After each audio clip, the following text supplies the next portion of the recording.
D'accord. Donc, je suis très heureuse de chanter ce chant pour vous. Ce chant, il m'est très cher à mon cœur puisque c'est une chanson que ma maman me chantait quand on était tout petit. Donc, j'aimerais vous l'interpréter.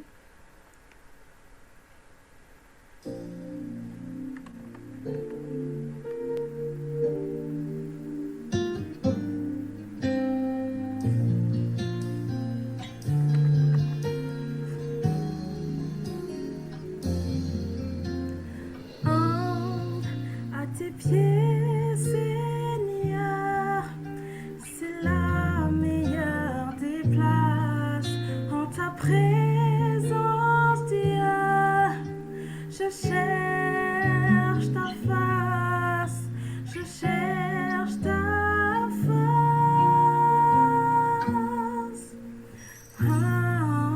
À tes pieds, Seigneur, c'est la meilleure des places.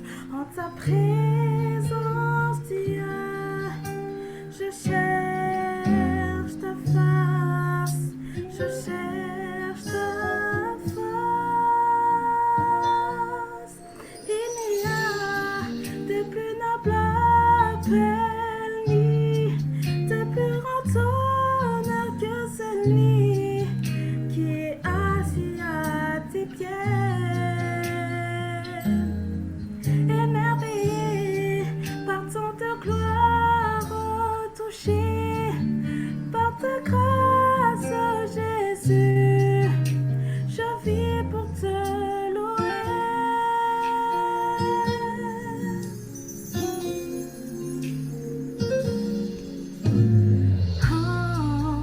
À tes pieds, Seigneur, c'est la meilleure des places. En ta présence, Dieu, je cherche ta face, je cherche ta face.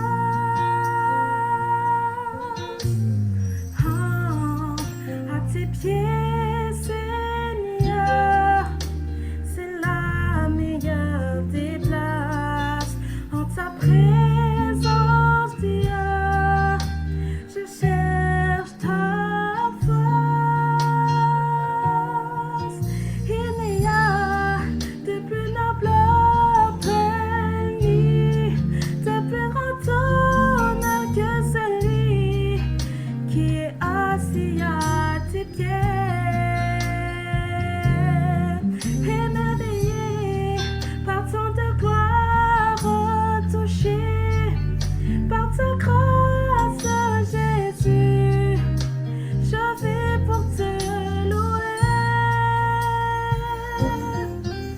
Il n'y a de plus noble appel, ni de plus grand honneur que celui qui est assis à tes pieds,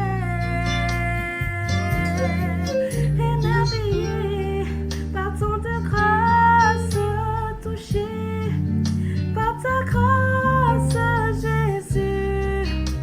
Je vis pour te louer. Il n'y a de plus noble, ni de plus grand honneur que celui qui est assis à tes pieds,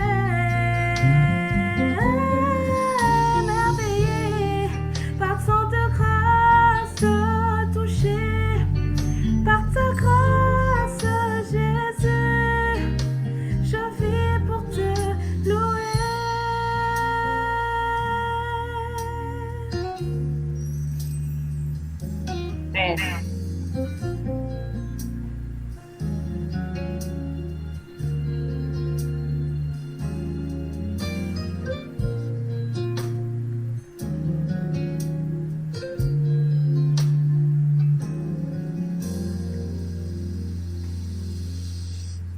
Amen.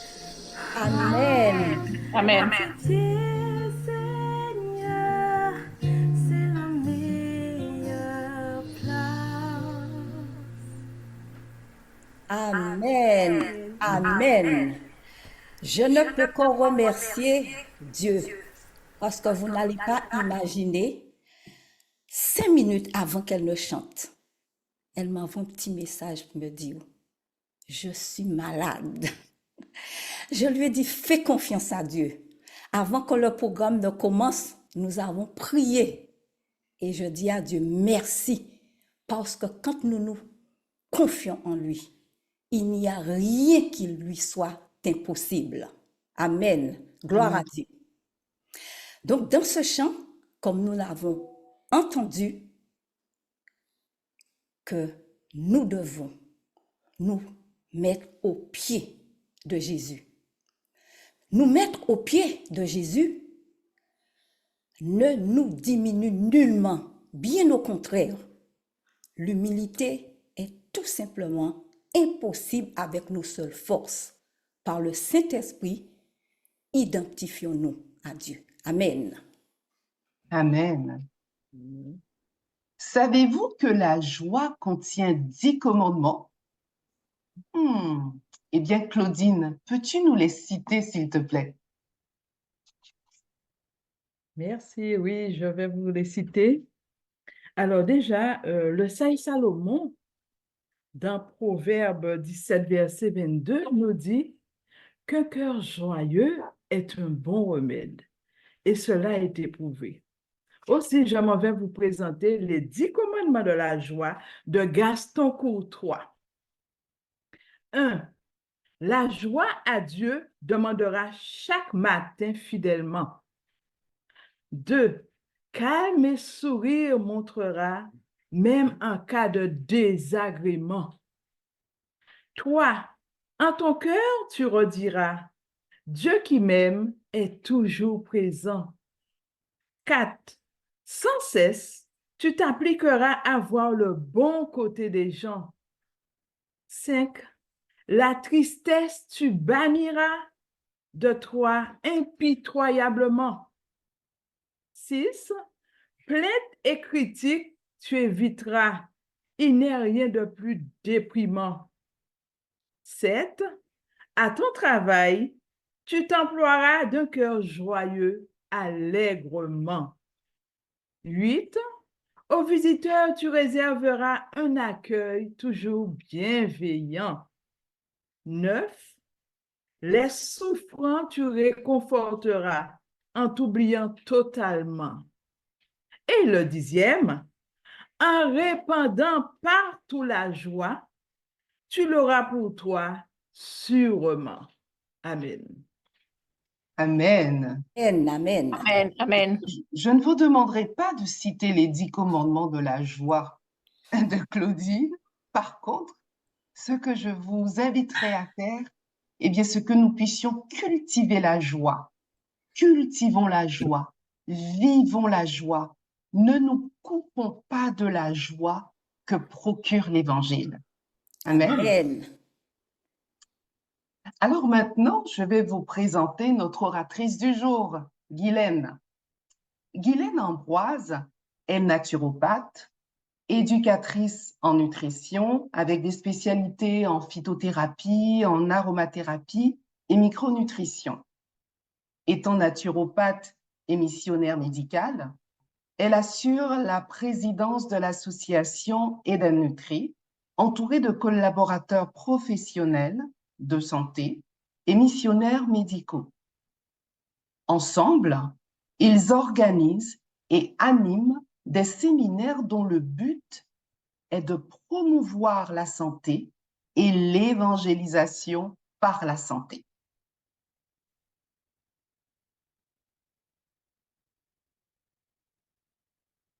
Merci Isabelle. C'est une très belle présentation. Merci aussi à Marlène. Donc, je dis bonsoir à tous. J'espère que vous allez bien, que vous passez un bon sabbat. Voilà, merci d'être parmi nous ce soir. Vous avez fait le bon choix d'être ici pour cette conférence santé. Oui, la santé est un sujet de préoccupation. On souhaite tous garder la santé. Et à ce programme, vous allez apprendre comment faire et pouvoir conseiller vos proches. Et cette conférence est faite pour vous aider. Encore une fois, bienvenue. Pour ceux qui souhaitent recevoir mes PowerPoint, les activités d'Eden Nutri, qui ne veulent rien rater, donc je vous invite à laisser vos noms, prénoms ainsi que votre adresse mail dans le chat.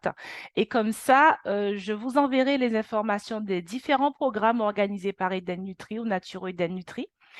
Et ceux qui ne sont pas à l'aise avec le chat, eh bien, vous pouvez m'envoyer un mail aussi, et puis je vous répondrai sans problème.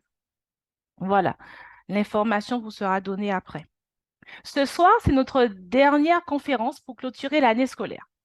Donc, j'espère que tous les conseils que je vais vous donner ce soir vous aidera à prendre de bonnes décisions durant vos vacances et j'espère avoir un témoignage de votre part à la rentrée. Donc, je lance le défi, le challenge parmi vous. N'hésitez pas à me contacter à la fin des vacances pour me dire, ça y est, j'ai un témoignage, j'ai essayé, voilà, j'ai changé de style de vie, voici ce que ça a donné. Voilà, en tout cas, pour ma part, depuis que j'ai changé de style de vie, j'ai vu un changement au niveau de ma santé. J'étais quelqu'un qui avait des gastro à répétition. Ça s'est arrêté dès que j'ai changé de style de vie. J'avais des migraines aussi à répétition. Ça a énormément diminué, voire même ça s'est arrêté. Si j'ai une migraine, c'est parce que je suis fatiguée. Mais en fait, généralement, le corps, en fait, on paye toujours les conséquences en fait des mauvaises actions, des mauvais choix en fait dans la vie. Mais lorsque j'ai adopté ce style de vie, je me suis sentie beaucoup mieux, mieux dans ma peau, mieux dans mon corps, mieux dans mon esprit. Et c'est vraiment tout ce que je souhaite aussi pour vous, que vous puissiez expérimenter aussi chez vous, avec vos familles. C'est tout ce que je souhaite en fait pour vous. Voilà. Donc, comme je pense qu'on a mis la première diapositive, donc on peut mettre la première diapositive. On va rester sur la première diapo. Notre texte de base pour ce soir sera Romains 12, verset 1er. Je vous exhorte donc, frères, par les compassions de Dieu, à offrir vos corps comme un sacrifice vivant, saint, agréable à Dieu, ce qui sera de votre part un culte raisonnable. Voilà un appel que le Seigneur nous fait ce soir. Je vous exhorte donc, frères, par les compassions de Dieu, à offrir vos corps comme un sacrifice vivant, saint, agréable à Dieu, ce qui sera de votre part un culte raisonnable. Alors, nous allons comprendre pourquoi le titre, justement, le style de vie, est primordial ou accessoire pour notre santé. Est primordial ou accessoire pour notre santé. L'Ancien Testament et le Nouveau Testament donnent tous les deux des conseils concernant notre santé. Satan sait que tout ce qui affecte notre état physique, émotionnel ou spirituel influence notre relation avec Dieu. De mauvaises habitudes sanitaires perturbent notre mental et limitent finalement l'influence de l'œuvre de Dieu dans notre vie. Dieu communique avec nous par notre esprit, par notre intellect. Tout ce qui affecte donc notre intellect changera la communication et l'influence de Dieu dans notre vie. Une mauvaise hygiène de vie perturbe le processus mental et limitera finalement aussi l'influence transformatrice de Dieu sur notre vie.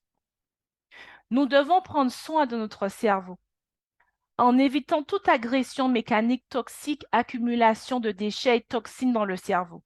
J'en ai parlé lors de la conférence du 2 mars, un esprit sain dans un corps sain. Donc, ceux qui l'ont raté, vous pourrez retrouver la vidéo justement sur la chaîne YouTube. Vous aurez à la fin les coordonnées. Donc, qu'est-ce que le style de vie? Donc, la diapo suivante. Qu'est-ce que le style de vie? Donc, la personne qui est dédiée pour la lecture, je vais la laisser lire. Diapo suivante. Voilà, merci. Avoir une bonne hygiène de vie se repose sur 8 clés. Une bonne nutrition, boire assez d'eau, faire de l'exercice physique, prendre assez de soleil, se reposer, être tempérant et la confiance en Dieu. Merci. Donc, voilà les 8 clés pour avoir une bonne hygiène de vie. L'hygiène de vie est basée sur ces 8 clés. Donc, nous allons voir au fur et à mesure, justement, on va définir ces 8 clés et vous allez voir où est-ce que vous êtes face à ces différents points, ces différentes clés. Donc, nous allons commencer par la première clé qui est la nutrition. Et donc, on se pose parfois la question, mais quelle est la bonne alimentation? Comment dois-je manger en fait? Mais qu'est-ce que notre Créateur avait prévu pour nous afin que nous soyons en bonne santé? C'est là toute la question. Quand on se pose la question, qu'est-ce que je dois manger? Mais qu'est-ce que notre Créateur avait prévu pour nous? Il avait prévu manger en bonne intelligence, ce qui est bon. Et être en bonne santé, c'est manger cependant uniquement ce que le Créateur a sanctifié pour la consommation humaine. Diapo suivante.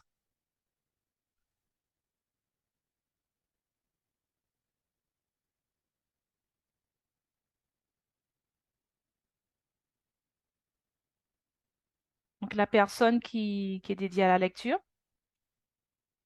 Genèse 1, 29. Voici, je vous donne toute herbe portant de la semence et qui est à la surface de toute la terre, et tout arbre ayant en lui du fruit d'arbre et portant de la semence. Ce sera votre nourriture. Amen. Amen. Donc, nous avons notre réponse. Nous voyons ce qui avait été donné à Adam et Ève au début. Tout arbre portant de la semence, ayant en lui du fruit. Donc, on voit c'est quoi? C'est des fruits, des légumes, des graines. Voilà, c'est ça. Mais on va aller plus loin. Pour pouvoir comprendre vraiment comment nous devons nous alimenter, nous allons comparer le corps humain à une machine. Imaginons une machine faite de main d'homme. Quand le bac à essence, disons, d'une automobile est à sec, qu'est-ce qui se passe? Le moteur s'arrête immédiatement. Cette même loi s'applique au fonctionnement interne du corps humain. Quand le corps est en panne d'énergie, qu'il est affamé, qu'il manque de calories, il s'arrête de fonctionner. Il peut même mourir. Et bien que l'homme qui a fait la voiture peut, en faisant le plein d'essence, le faire redémarrer. Il ne saurait en faire de même s'agissant du corps. Dès que le cœur s'arrête de battre, à ce moment précis, la vie cesse et le corps se repose jusqu'au jour de la résurrection, jusqu'au moment où celui qui l'a créé lui redonne vie. Quand le carter de moteur se vide et que le moteur continue à tourner, la machine tombe. Alors, la machine tombe en panne et elle ne sert plus à rien. Et de même que la vie du moteur se prolonge pour la lubrification qui réduit la friction mécanique, la vie de l'être humain se maintient par le fait que la nature remplace les cellules usées à la fin d'une journée de travail pendant le sommeil de l'individu. C'est ainsi qu'il peut se lever le matin avec une force renouvelée. Mais si l'on met de fournir le matériau dont la nature a besoin pour reconstruire les cellules et les tissus usés, il en souffrira bien sûr des conséquences, tout comme la personne négligente qui aura omis de remplir le carter de sa voiture d'huile. N'est-ce pas? Si on omet de boire suffisamment d'eau pendant le jour, le sang, en conséquence, s'appauvrira. L'appareil digestif ne fonctionnera pas et sera encombré de déchets qui fermenteront et pourriront. Et si la nature est privée de l'énergie qui lui permettra de se débarrasser des toxines par les pores, les reins, les intestins, pour augmenter la température et supporter le processus de la combustion des déchets, alors il n'y a rien d'autre à faire que de renoncer à essayer l'impossible. C'est fini. Il est par conséquent nécessaire qu'on fournisse convenablement à la nature tous les éléments essentiels dont il a besoin si l'on espère être toujours en pleine forme et vivre la vie qui nous est impartie.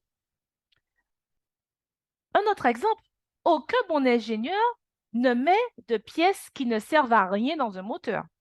Si son utilisateur en supprime une pièce quelconque, que la pièce soit minuscule et sans importance, le rendement du moteur sera d'autant amoindri. Il en est de même du corps humain, mais bien que l'ingénieur puisse remplacer les pièces usées d'une machine qu'il a dessinée et fabriquée, le chirurgien ne peut remplacer les organes qu'il se verrait obligé d'enlever au patient. Par exemple, on pourra enlever une vis d'une machine sans que le rendement n'en soit affecté pendant un certain temps. Mais à la longue, le rendement de la machine diminuerait et si l'on ne remplace pas la pièce qu'on a enlevée, la machine finirait par ne plus servir à rien. La même situation se vérifie plus ou moins lorsqu'on enlève un organe, plus ou moins. Tout comme il est impossible aux plantes de pousser dans un sol pauvre, un régime carencé ne peut assurer à l'homme son développement. Ça, c'est clair. Un régime carencé ne peut assurer à l'homme son développement. Et puisqu'on admet que la plante renaît de santé et de vigueur presque aussitôt après l'amendement du sol, on acceptera volontiers que la santé d'un individu connaîtra ce même regain de vitalité dès qu'il aura corrigé son régime. N'est-il pas alors vrai que la santé d'un individu dépend de ce dont il se nourrit, tout comme la plante dépend du sol dans lequel elle vit? On ne devrait pas ignorer le fait que le corps humain est composé d'un certain nombre de minéraux, les mêmes qui se trouvent dans tous les aliments. Grâce justement à ces derniers, la nature peut maintenir le corps en bonne santé si son propriétaire, bien sûr, lui fournit les produits nécessaires et si on ne laisse pas tomber, pour ainsi dire, aucune clé à la molette dans son mécanisme délicat mais pourtant durable. Il est clair que si la nourriture que nous mangeons ne fournit pas à la nature les matériaux bâtisseurs adéquats, cette dernière sera alors incapable d'accomplir sa tâche. Et si les conséquences de cette déficience ne se feront pas sentir dans l'immédiat, elles se manifesteront au cours de la vie au fil des années. Ça, c'est clair. Même si on ne voit pas les conséquences aujourd'hui, mais ça se verra parce qu'il y a ce processus d'inflammation dont je parlerai ultérieurement qui se fait sur du long terme. Ça prend du temps. Le cancer arrive tout doucement. C'est silencieux. On ne le voit pas tout de suite, mais il est là. Continuons, ce n'est pas le thème de ce soir. Il faut savoir que nous avons un tube digestif de frugivore et non de carnivore. Pourquoi? L'intestin de l'animal carnivore est court, il mesure à peu près 1 mètre. Et la viande qu'il va manger est expulsée très rapidement par l'intestin parce qu'il est court. Et il a un foie super puissant pour neutraliser toutes les toxines, ce qui n'est pas notre cas. Notre intestin, il est très long, environ 6 mètres. Et lorsque nous mangeons de la viande, elle prend plus de temps pour être digérée. Ça reste, ça stagne dans l'intestin. Et qu'est-ce qui se passe? Il y aura une putréfaction. Et cette putréfaction va créer des mauvaises bactéries. Et c'est ces mauvaises bactéries vont nous rendre malades. Et ça va créer un déséquilibre au niveau de notre microbiote. Et on entend parler de cancer du côlon, de différents cancers, les polypes qui apparaissent. Mais tout ça, ces problèmes-là sont liés à ces mauvaises bactéries. Et c'est nous-mêmes qui mettons ces mauvaises bactéries. Lorsque nous mangeons tout ce qui est aliments carnés, ça fait de la putréfaction dans nos intestins. Ce n'est pas moi qui le dis. C'est été vérifié, c'est scientifique. La viande acidifie le sang. Et la maladie, justement, s'installe quand le sang est acidifié. Les cancers se nourrissent justement de l'acidité. Mais par contre, si nous avons une alimentation alcaline, c'est-à-dire que nous mangeons tout ce qui est alcalin, riche en fruits et en légumes, nous aurons ce sang alcalin pour pouvoir avoir cette bonne santé. Le rapport entre une alimentation saine et la santé physique est connu depuis longtemps. Chaque année, on publie les résultats de nouvelles études scientifiques. Avoir de bonnes habitudes sanitaires et une bonne alimentation sont la caractéristique de bon intendant de Dieu, une des façons de le glorifier et d'appartenir à son peuple sanctifié. Diapo suivante.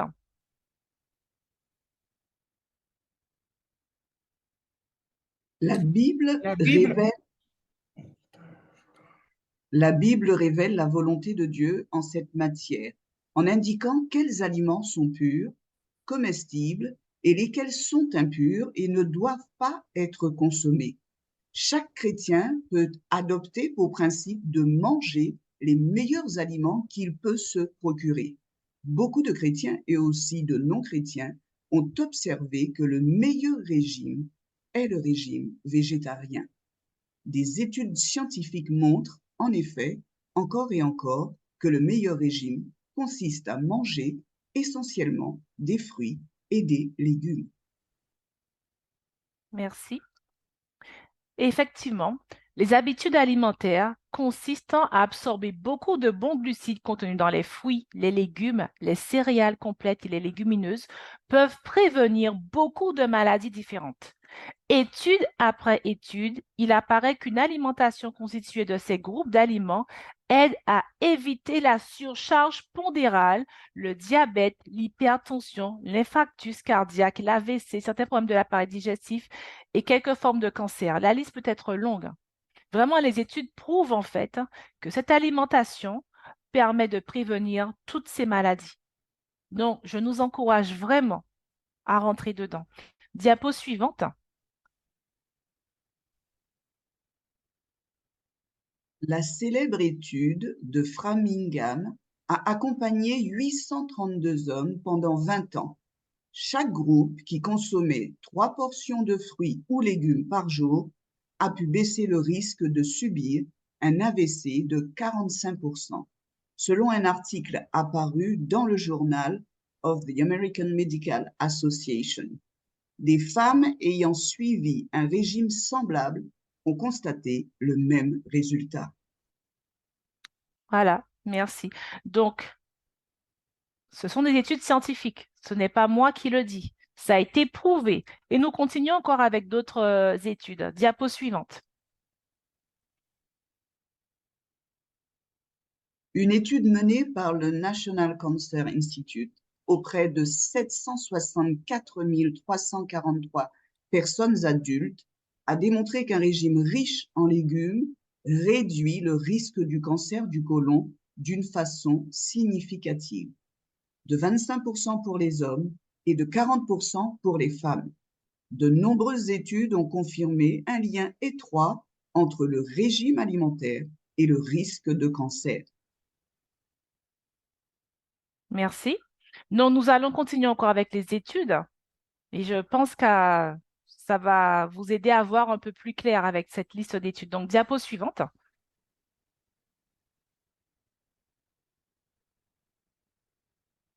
Le American Journal of Nutrition a rapporté dans une étude menée sur 10 ans auprès de 75 521 femmes que 3 portions ou plus de céréales complètes par jour baissaient le risque d'une crise cardiaque de 25 à 50%.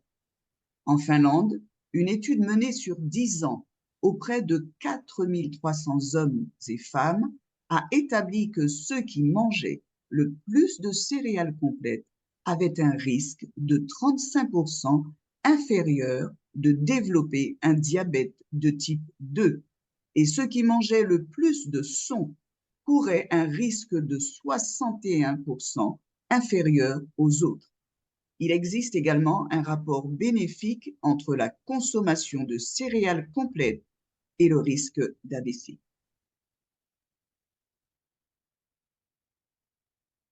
Merci. Effectivement, donc les études le montrent. Encore une étude sur 11 ans menée auprès de 15 792 personnes entre 45 et 64 ans a révélé que ceux qui mangeaient le plus de céréales complètes avaient un taux de mortalité inférieur de 48%. De tels résultats ne s'appliquent pas seulement aux adultes. Pour les enfants aussi, il est préférable de manger beaucoup de fruits, de légumes, de céréales complètes et de légumineuses. En fait, en conclusion, l'alimentation végétalienne est appelée régime anti-inflammatoire parce qu'elle n'acidifie pas le sang. Le régime végétalien est basé sur des aliments alcalins et nous savons que les aliments carnés acidifient le sang et ce qui dit acidifie dit inflammation, dit maladie. OK? Dieu veut influencer la vie des hommes, des femmes et des enfants. Notre régime alimentaire joue un rôle significatif pour que sa volonté puisse être réalisée dans notre vie. C'est pour cela que nous devons bien réfléchir à ce que nous voulons manger, surtout à notre époque, alors que le retour de Christ est imminent. Diapo suivante.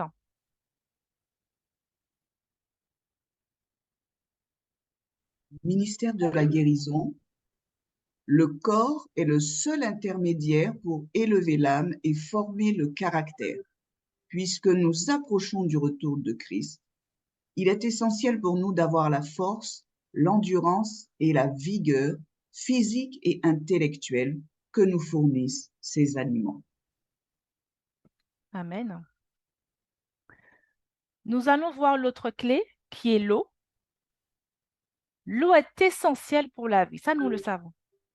Elle est si importante que Christ l'a utilisée comme symbole du don de la vie qu'il nous propose. Celui qui boira de l'eau que moi je lui donnerai, celui-là n'aura jamais soif. L'eau que je lui donnerai deviendra en lui une source d'eau qui jaillira pour la vie éternelle. On trouve cela dans Jean 14, verset 4. Diapo suivante. Le corps est constitué à peu près de 70% d'eau. Dans le cerveau, la proportionnalité est même encore plus élevée. Il est donc évident que la consommation d'eau est vitale pour maintenir le taux d'eau dans notre corps au bon niveau. L'eau a un rôle d'amortisseur de choc, c'est-à-dire il est le constituant principal du liquide céphalorachidien qui protège le cerveau contre les chocs et coups dans la cavité crânienne. L'eau sert d'amortisseur aussi au niveau du cartilage, sinon il s'use par un manque d'eau. Merci. Alors, je sais que parmi vous, il y a des gens qui ont du mal à boire de l'eau, qui ne boivent pas suffisamment, mais avec toutes les informations que vous entendez ce soir, j'espère que vous allez, ça va vous aider en fait à vous motiver pour boire un peu plus d'eau. Et on n'a pas terminé. L'eau est nécessaire pour le fonctionnement des cellules du corps et des organes. Et comme beaucoup de nutriments sont solubles dans l'eau, elle joue un rôle crucial dans leur assimilation. L'eau aide à maintenir la bonne viscosité du sang pour que le liquide vital puisse bien circuler à travers le corps et transporter les nutriments dans chaque cellule et chaque organe. Un manque d'eau gêne aussi l'élimination des toxines et des déchets. Et leur accumulation dans le corps crée un environnement malsain. Si le taux d'eau dans le corps descend, donc sous un certain seuil, cela provoque une charge supplémentaire pour le cœur, les poumons et les reins, et cela peut même les endommager. L'eau est nécessaire pour éviter que le corps soit surchargé. Si le corps est surchargé trop longtemps, les organes eux aussi peuvent atteindre une température trop élevée pour leur fonctionnement normal et cela peut les endommager.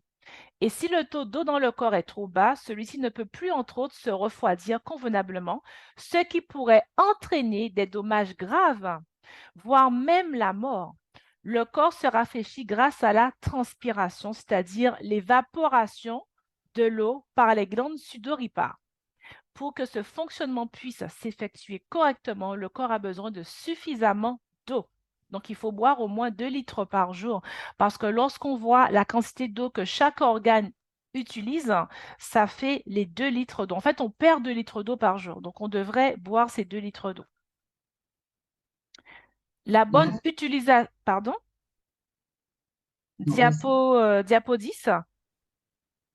La respiration est facilitée par le bain, peu importe si on est malade ou en bonne santé. Les muscles deviennent plus flexibles. Une vigueur nouvelle est communiquée à la fois au corps et à l'esprit. Toutes les facultés intellectuelles deviennent plus lucides et tous les organes sont fortifiés. Le bain est un calmant pour les nerfs.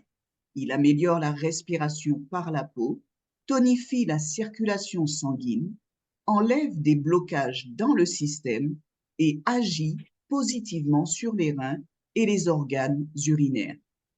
Le bain aide les intestins, l'estomac et le foie en renouvelant leur énergie et en les ranimant. Le bain favorise une bonne digestion et il tonifie la circulation sanguine. On voit que la bonne utilisation de l'eau à l'extérieur du corps est aussi très bénéfique pour entretenir une bonne santé. Aussi, l'appareil utérin des femmes, qui peut être aussi plus ou moins congestionné, est soulagé, car le sang est amené à la surface de la peau et le fluide vital accomplit plus librement et plus régulièrement sa course. Donc, ça, c'est le bain aussi au niveau de l'appareil utérin pour les femmes. Nous allons voir un autre point, donc une autre clé, qui est l'exercice physique. Dieu connaissait le besoin pour l'homme de bouger. Et c'est pour cela qu'il prit l'homme et le plaça dans le jardin d'Éden pour le cultiver et pour le garder. Genèse 2, verset 15. De nos jours, on reconnaît de plus en plus que l'exercice physique est une composante vitale d'une bonne santé physique. Nous allons voir ce que nous dit justement la science aussi. Donc, diapo suivante. Une étude scientifique. Le Journal of the American Medical Association a publié un article qui affirme que l'exercice physique régulier diminue le risque d'obésité, d'hypertension, de maladies cardiaques et d'AVC, de diabète, d'ostéoporose, de cancer ainsi que d'anxiété et de dépression. Ce même journal mentionne aussi cette statistique étonnante, selon laquelle les fumeurs qui font régulièrement de l'exercice ont un risque moindre de mourir suite à un infarctus que les non-fumeurs qui ne bougent pas. Je ne vois pas le bas de la... Est-ce qu'on peut faire monter la diapo? On estime.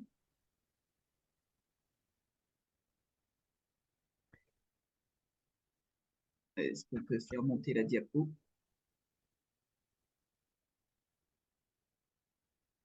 Ben, Guylaine, vas-y, si tu la vois. D'accord, oui, Moi, je vois pas. je vais continuer. D'accord. Oui. On estime qu'aux États-Unis, 250 000 décès par an sont liés à un manque d'exercice physique régulier. Il y a des études qui démontrent que l'activité physique est le facteur numéro 1 d'une bonne santé. Diapo suivante.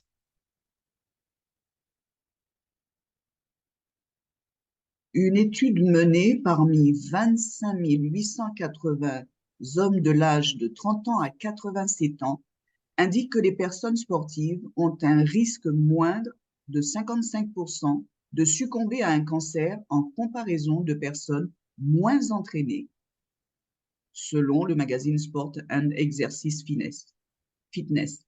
Il existe une corrélation significative entre la forme physique obtenue par l'exercice et la résistance au cancer. D'autres recherches montrent le même bénéfice pour les femmes. 67% des femmes de 50 ans et plus qui font régulièrement de l'exercice physique sont moins atteintes du cancer du sein. Merci. Alors, tout ça, on a différentes études scientifiques qui nous montrent l'importance de faire l'exercice physique. Donc ça, voilà, ça a été prouvé. Et je vais encore vous parler d'autres choses encore que produit l'exercice physique. Et après, on fera une pause. J'en avais déjà parlé lorsque j'avais parlé du microbiote, des intestins, du cerveau, un esprit sain dans un corps sain. C'est la BDNF. J'aime beaucoup en parler parce que je trouve ça tellement magnifique, ce que Dieu a créé en nous, ce qu'il permet en fait dans notre organisme. Je trouve ça vraiment magnifique. Donc, pour ceux qui n'étaient pas là, ça va être nouveau pour eux, mais ceux qui étaient là, donc ça va faire un petit rappel. La BDNF, qui est une molécule qui a le pouvoir de régénérer le cerveau. Des taux réduits de BDNF sont observés dans une multitude de troubles neurologiques surtout. Donc, tout ce qui est dépression, schizophrénie, troubles, etc. Et les taux peuvent être augmentés par la consommation d'oméga 3, par exemple, et des exercices qui requièrent de l'oxygène, mais ça ne va pas être suffisant. Le facteur neurotrophique issu du cerveau, donc ça s'appelle Brain Derived Neurotrophic Factor, aussi connu sous le nom de BDNF, donc voilà, c'est l'abréviation, est une protéine qui, chez les humains, est codée par le gène BDNF. Le BDNF est un membre de la famille des neurotrophines qui sont des facteurs de croissance proches du nerve growth factor.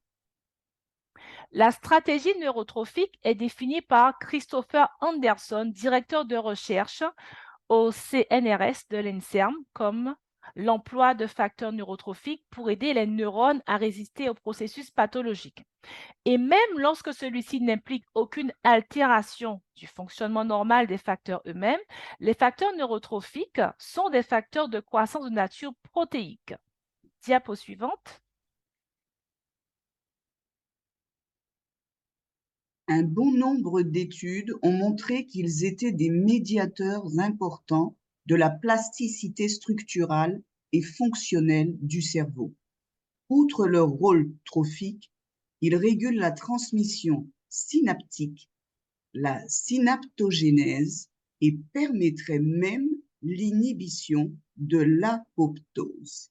L'apoptose. Voilà, c'est vraiment une protéine qui est très puissante. Diapo suivante.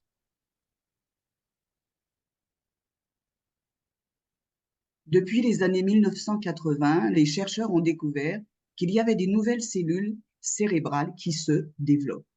Un faible niveau de BDNF est lié à une large gamme de maladies touchant le cerveau.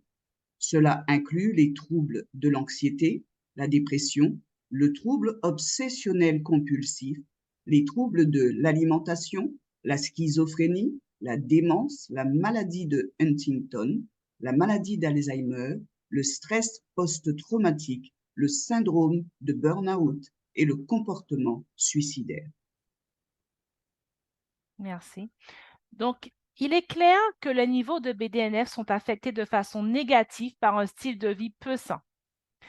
Donc, ainsi, les chercheurs ont trouvé qu'un régime composé d'aliments ultra transformés, surtout ceux qui combinent de hauts niveaux de sucre et de graisse, fait diminuer le taux de BDNF. Le stress et le BDNF sont intimement liés. L'hormone du stress, le cortisol, stoppe la production du BDNF et cela conduit à la formation d'un nombre moins important de nouvelles cellules cérébrales. Et le stress est donc nocif, bien sûr, pour le niveau de BDNF. Et donc, comment l'augmenter? Bien sûr. Donc, ils ont essayé par voie orale, par des injections, mais le BDNF n'a jamais traversé la barrière hémato-encéphalique protectrice du cerveau. Parce qu'au niveau du cerveau, nous avons une barrière qui s'appelle hémato-encéphalique qui protège notre cerveau. Et ils n'arrivent pas, en fait, par injection, à injecter justement cette molécule BDNF. Et donc, comment faire en fait? C'est seulement par le sport. Notre style de vie, en effectuant des changements sains au niveau de notre fréquence de pratique de sport, de notre alimentation, cela va augmenter le taux de BDNF. OK, je vais passer. Voilà. Donc, passer du temps passer du temps à l'air libre, sous le soleil, l'exposition du soleil aussi va augmenter le taux de BDNF aussi. Ça aussi, ça va agir, écouter de la musique, passer du temps en bonne compagnie, avoir de bonnes relations, bien sûr, le régime végétalien. Voilà, toutes ces choses vont contribuer en fait à augmenter le taux de BDNF, mais surtout l'activité physique. Alors, tous à nos baskets. Nous allons faire une petite pause avant de continuer avant de voir les autres clés. Nous remercions Guylaine déjà de nous avoir apporté des choses qui certainement nous serviront. Personnellement, moi, pour mes baskets, parce qu'il me faut avoir du courage pour pouvoir les mettre, pour pouvoir aller faire du sport. Merci de me l'avoir rappelé. Voilà. Notre Sauveur, l'ami suprême, avait tout prévu pour que nous ayons une bonne santé. Jésus est celui qui nous aime, notre refuge et notre sauveur. Victoria a rencontré l'ami suprême. Mieux qu'un tendre frère, elle nous le décrira dans son interprétation. Soyons tout oui.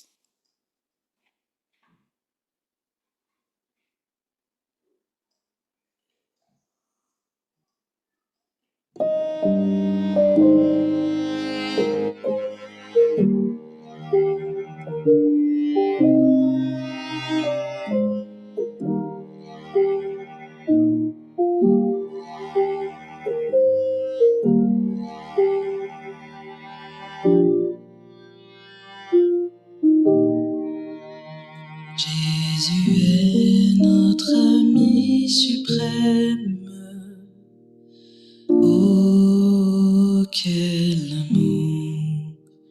Mieux qu'un tendre frère, il nous aime. Oh, quel amour! Ici, famille, amis, tout passe, seul il demeure, et dans sa grâce, de nous jamais il ne se lasse. Oh, quel amour! Il est notre vie éternelle. Oh, quel amour! Célébrons son œuvre immortelle. Oh, quel amour! Cherchant sa brebis égarée dans le désert, il l'a trouvée. Au bercail, il l'a ramenée. Oh, quel amour! Il s'est offert en sacrifice. Oh, quel amour! Nous bénir et tout son délice. Oh, quel amour!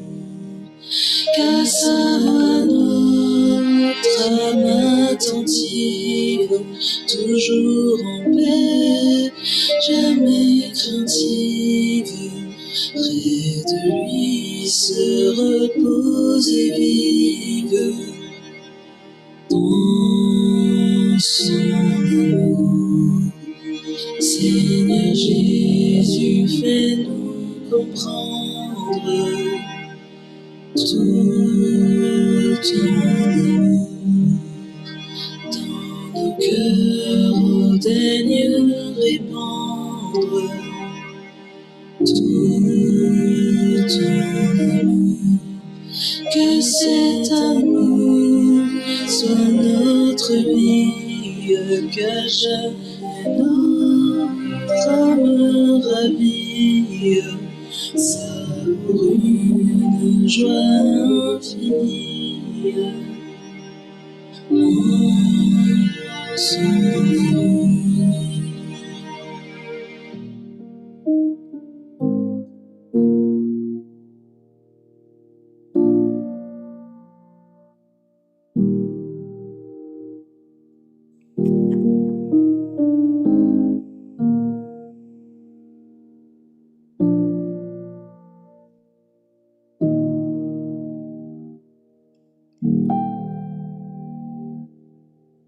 Amen, Amen. amen, amen. Amen. Jésus Amen. est bien cet ami qui est présent tout en provoquant la surprise. Jésus, l'ami suprême, n'est-ce pas, est un héros imprévisible. Amen. Nous l'avions annoncé. Voici maintenant la deuxième partie de l'oratrice Guylaine Ambroise. Merci Marlène. Merci pour ce beau chant.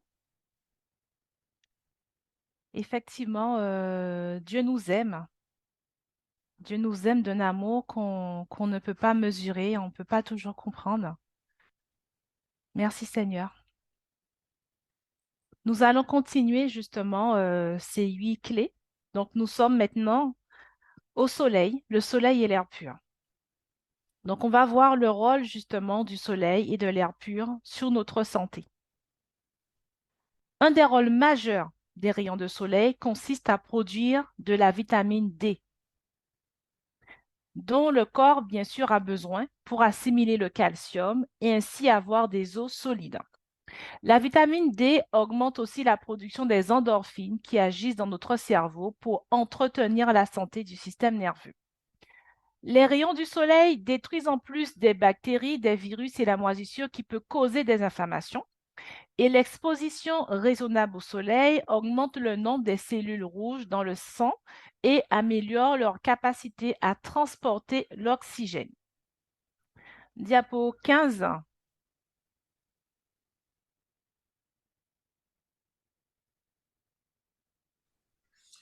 Une étude britannique publiée dans The Journal of Investigate Dermatology a réussi à prouver que le soleil pouvait réduire la pression artérielle et diminuer le risque des maladies cardiaques. L'exposition à ces rayons UVA augmenterait en effet le taux de monoxyde d'azote de notre organisme, ce qui aurait pour effet de dilater les vaisseaux sanguins. Merci. Alors, toujours sur la vitamine D, en fait, donc nous savons qu'elle joue un rôle essentiel pour notre système immunitaire et qu'elle nous protège des maladies à la fois virales, bactériennes et inflammatoires. Et la lumière produite régule en fait notre horloge interne et la vitamine D synthétisée de manière optimale favorise une meilleure assimilation du magnésium, minéral anti-blue et anti-coup de pompe par excellence. Donc, pensons aussi au magnésium. Il favorise aussi la production hormonale d'endorphines, hein, ça je l'ai dit, hein, l'hormone du plaisir, du bonheur en fait. Et en fin de journée, notre organisme produit ce qu'on appelle la mélatonine, l'hormone nécessaire pour favoriser notre endormissement. La lumière extérieure augmente la production de cette hormone. Et notre horloge biologique est basée sur un cycle de 24 heures en suivant le rythme et la lumière du soleil. Donc, s'exposer au soleil et à la lumière va resynchronise en fait donc notre horloge interne qui peut être déréglée et donner lieu à des insomnies. Voilà. On a déjà lu l'étude britannique. OK, donc on va passer maintenant à l'air. On va parler maintenant de l'air. Donc, la diapo 17. L'air frais est aussi important pour la santé que le soleil. Il libère nos poumons des saletés que nous inspirons chaque jour. La respiration profonde d'air frais nous apporte l'oxygène dont nos cellules ont besoin pour fonctionner correctement. L'air pur nous donne plus d'énergie et rend notre cerveau plus attentif et plus riche. Le cerveau utilise 20% de l'oxygène que nous respirons. Si nous voulons avoir l'esprit lucide afin de pouvoir mieux communiquer avec Dieu et avoir un discernement spirituel clair, nous avons besoin de suffisamment d'oxygène. En considérant tous ces faits, nous commençons à comprendre l'importance pour notre santé physique et spirituelle de l'exercice en plein air et au soleil. Une fois de plus, nous reconnaissons que Dieu nous a créés avec plusieurs dimensions et que ce qui affecte une de ces dimensions a finalement aussi un impact sur les autres. De mauvaises habitudes sanitaires perturberont à la fois notre bien-être physique, émotionnel et spirituel. L'autre clé que nous allons voir, c'est le repos. Eh oui, le repos. Jésus était conscient de l'importance du repos puisqu'il a dit à ses disciples, « Venez à l'écart dans un lieu désert et reposez-vous un peu. » Car beaucoup venaient et repartaient et ils n'avaient pas même le temps de manger. Dans Marc 6, verset 31.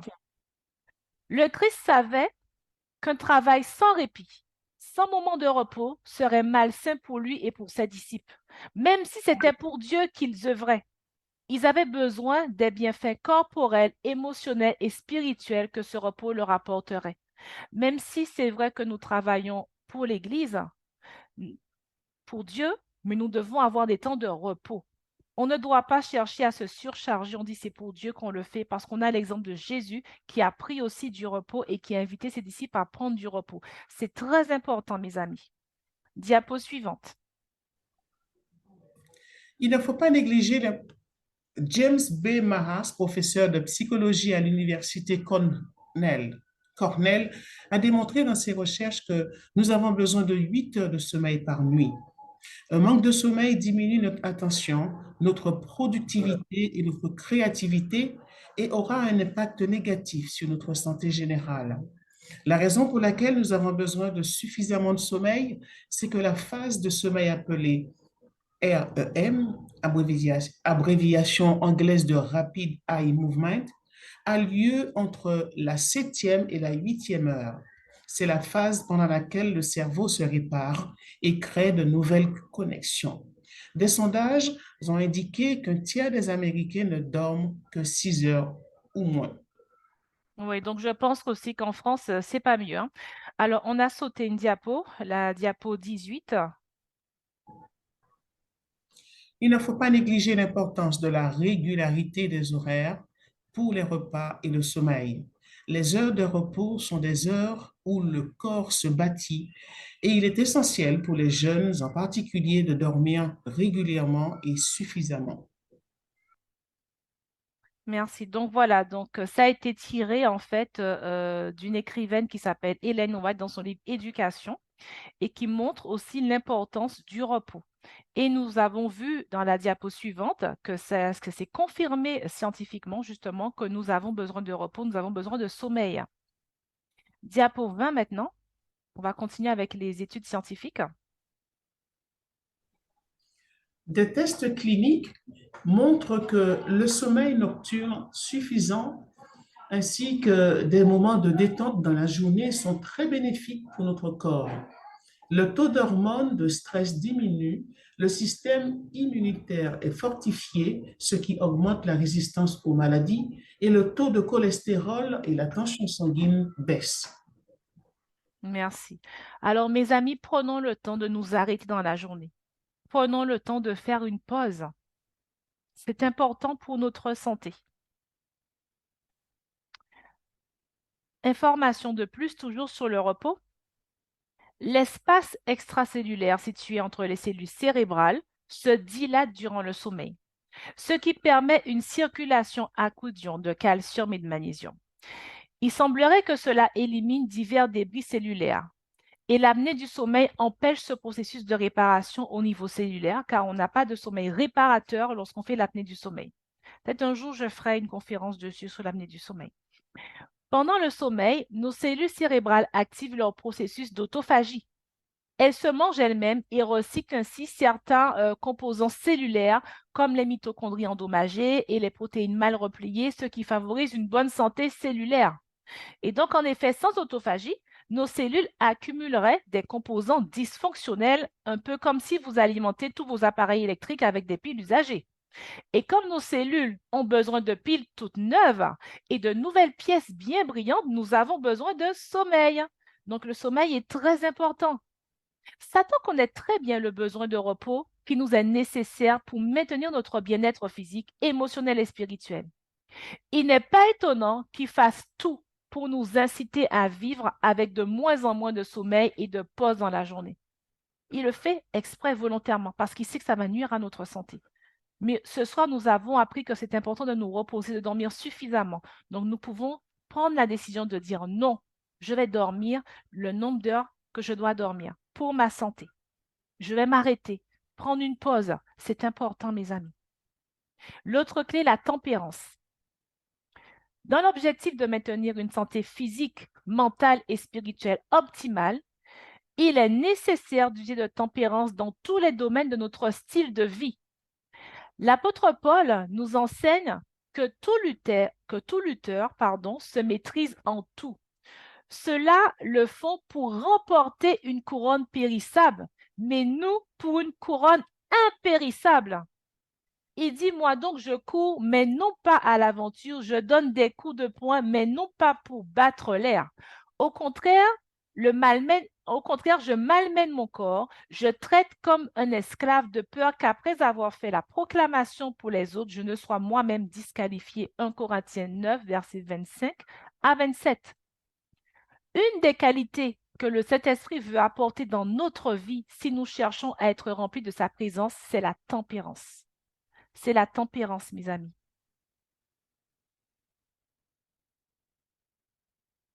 La tempérance englobe plus que d'éviter l'alcool, le tabac et les drogues néfastes. Elle appelle à être modéré dans tous les domaines, le manger, le boire, le travail, les efforts intellectuels, notre façon de vivre. La tempérance déterminera dans quelle mesure nous manifesterons la grâce de Dieu et son caractère dans notre vie. Même si c'est bon, même si c'est un bon aliment, on doit être tempérant. Le manger, le boire, le travailler, dans tout, on doit être tempérant. On doit savoir s'arrêter.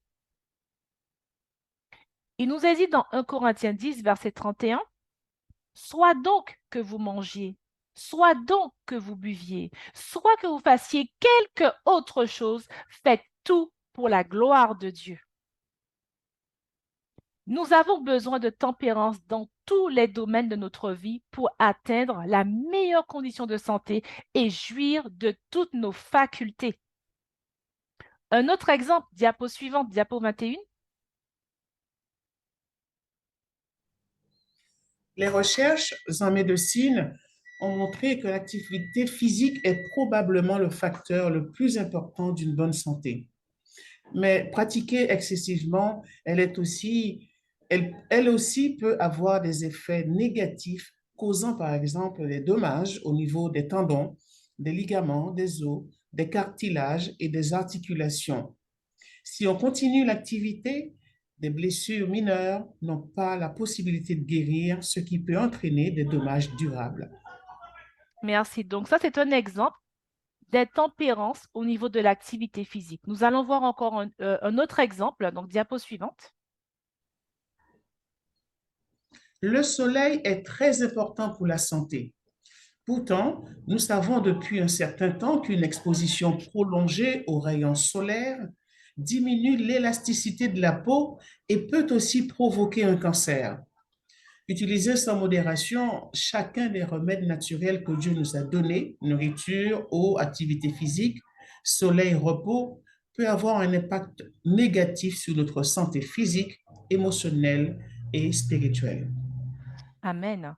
Donc, nous avons vu justement qu'avec ces différents clés, on a vu l'impact positif que ça a pour notre santé. Mais on voit que si on n'est pas tempérant, toutes ces clés, je n'ai même pas tout détaillé parce que ça serait long. Là, je vous ai donné juste 3 exemples. Mais j'aurais pu donner un exemple pour chaque clé, que si on est intempérant, ce que ça peut produire chez nous. Donc, dans tout, apprenons à avoir de la tempérance. L'autre clé est la confiance en Dieu. Diapo 23.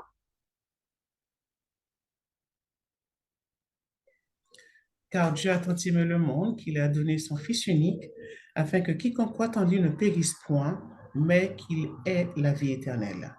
Amen. Mes amis, Dieu désire que nous ayons la vie éternelle. Notre Créateur veut que nous soyons en bonne santé. C'est pour cela qu'il a tout mis dans la nature pour nous nourrir et que nous puissions avoir de bons nutriments pour nos organes, nos cellules. Il a créé différents systèmes de régule dans l'organisme pour son bon fonctionnement, y compris le mécanisme d'autophagie par le jeûne. Il nous aime d'un amour éternel. Diapo suivante. Exode 15, verset 26. Il dit, si tu écoutes attentivement la voix de l'Éternel, ton Dieu, si tu fais ce qui est droit à ses yeux, si tu prêtes l'oreille à ses commandements et si tu observes toutes ses lois, je ne te frapperai d'aucune des maladies dont j'ai frappé les Égyptiens, car je suis l'Éternel qui te guérit. Amen. Amen. Si nous obéissons à Dieu, il va nous protéger. C'est lui l'Éternel qui nous guérit. Il a donné des lois. Il veut que nous soyons en bonne santé. Ce n'est pas pour rien qu'il a donné ces lois. Ces 8 clés que je suis en train de vous énumérer, ce sont ces lois en fait. L'Éternel est un Dieu de vérité. Ce qu'il dit, il le fait. Mais nous devons rentrer dans l'obéissance, mes amis. C'est l'Éternel qui nous guérit. Faisons-lui confiance. C'est lui qui nous a créés. Il sait comment notre corps fonctionne mieux que nous-mêmes. Et il nous aime. Offrons-lui notre corps en sacrifice vivant ce soir. Offrons-lui notre corps en sacrifice vivant et il fera de nous un chef-d'œuvre, une créature magnifique. Amen. Diapo suivante. Jean 15, verset 7. Si vous demeurez en moi et que mes paroles demeurent en vous, demandez ce que vous voudrez et cela vous sera accordé. Amen. Amen. Mes amis, expérimentons cela. Avec le Saint-Esprit en nous, la maladie n'aura pas de pouvoir sur nous. Est-ce que vous comprenez un petit peu? Est-ce que vous pesez chaque mot de ce texte? C'est une promesse de notre Créateur. C'est une promesse de notre Créateur. Il est un Dieu de vérité. Bien sûr, il y a des conditions, c'est que nous entrons dans l'obéissance, mais il a promis. Si nous avons le Saint-Esprit en nous, la maladie n'aura pas de pouvoir sur nous. Maintenant, un dernier point, le jeûne. Le jeûne, je le classe dans la première clé qui est la nutrition. Mais j'en parle maintenant. Le jeûne n'est pas seulement nécessaire pour nous fortifier spirituellement, mais il améliore aussi notre santé physique parce que souvent on établit le jeûne pour la partie spirituelle, mais on pense aussi, on oublie, pardon, le côté aussi pour notre bien-être physique en fait. Et donc, il y a aussi il y a aussi ce côté bénéfique pour notre santé physique. Voyons ce que nous dit justement les écrits d'Ellen White, diapo 26, sur le sujet. Ellen White a écrit, il en est qui se trouveraient beaucoup mieux s'ils jeûnaient 1 ou 2 jours par semaine au lieu de prendre n'importe quel médicament.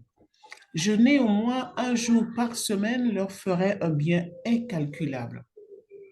Conseil sur la nutrition et les aliments, page 224. Oui. Et ce qu'elle dit, c'est prouvé aussi scientifiquement. Une bonne santé joue un rôle important dans notre capacité à mieux entendre la voix de Dieu et à vaincre l'ennemi. Tout ce qui a un impact négatif sur notre santé affectera également nos capacités intellectuelles. Et Dieu nous parle par le biais de notre intellect. Un esprit clair facilite la communication avec Dieu. Diapo suivante.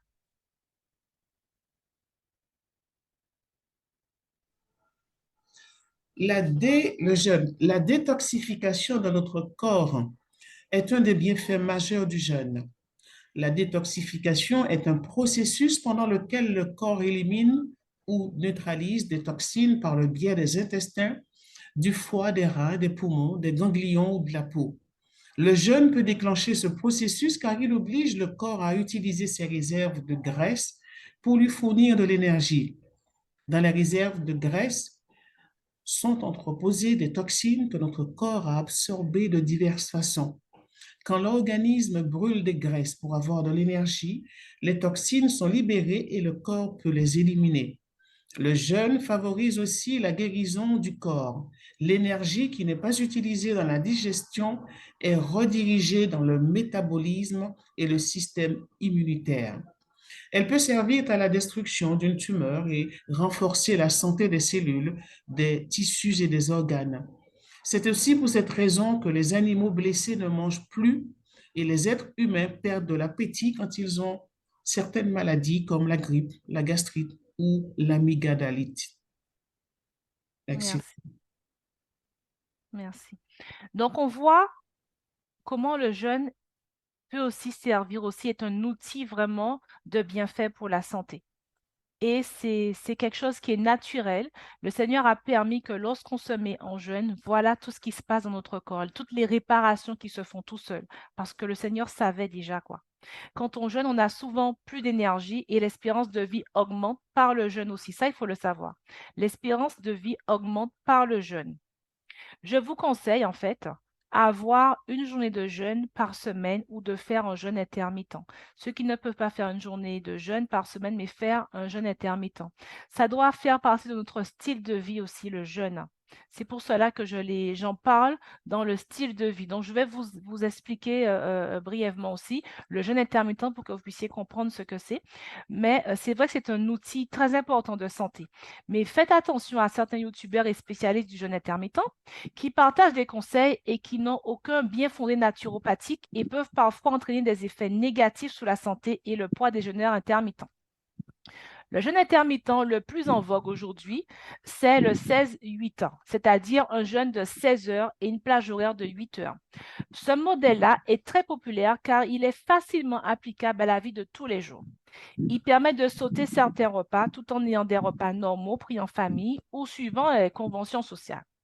Il n'est pas éprouvant physiquement puisque le jeûne est court et qui peut être pratiqué facilement par la grande majorité des personnes, même fatiguées, stressées ou âgées, ce qui n'est pas le cas d'autres jeûnes qui sont un peu plus longs à visée thérapeutique. Donc, lorsqu'on fait des jeûnes un peu plus longs, il faut se faire accompagner. Faut qu'il y ait un suivi. Utiliser correctement, c'est-à-dire le jeûne intermittent, est un véritable outil d'assainissement du corps et de l'esprit. Il permet de mettre au repos le système digestif, de perdre du poids pour certaines personnes qui veulent perdre du poids, d'éviter le grignotage, d'étendre le processus de nettoyage et de régénération de l'organisme, de stimuler le système sanguin et lymphatique et d'obtenir de meilleurs résultats pour de nombreux sportifs, par exemple.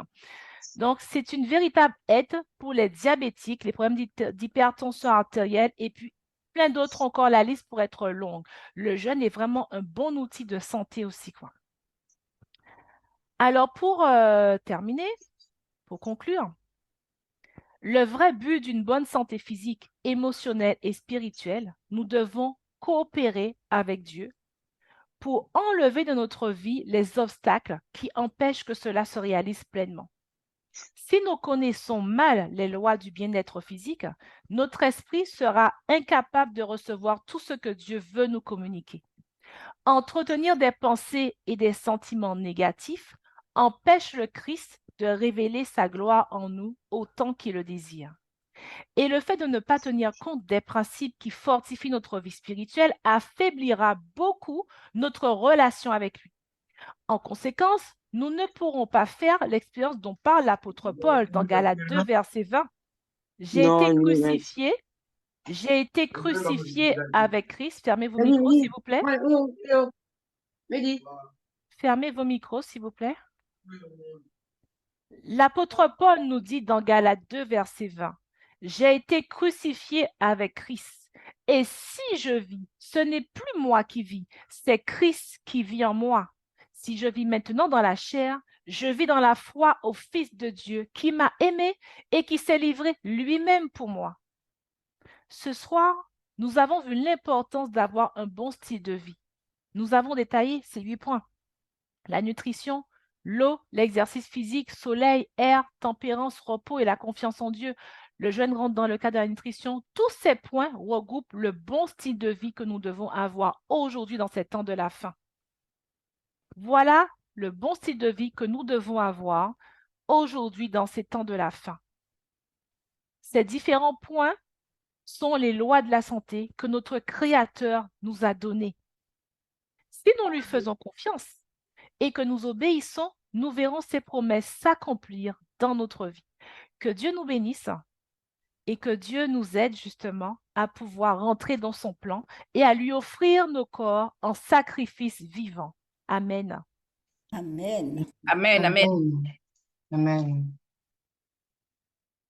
Eh bien justement, après cette présentation de Guylaine, il est clair que nous devrions retenir qu'il faut vraiment coopérer avec Dieu pour que ces lois de la santé trouvent place en nous et que nous puissions pleinement nous réfugier dans ce nouveau style de vie que lui seul peut nous apporter. Et c'est la raison pour laquelle je vous invite à vous réfugier dans les bras de Jésus-Christ, parce qu'il offre à chaque humain la possibilité de s'abriter. Écoutons Rachel.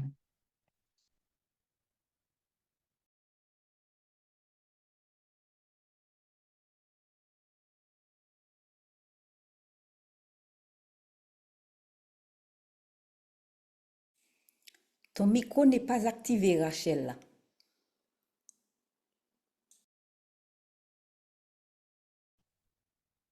En plus, j'étais bien partie.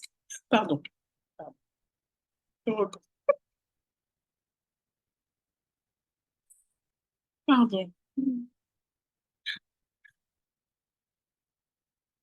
Abrite-moi sous tes ailes, couvre-moi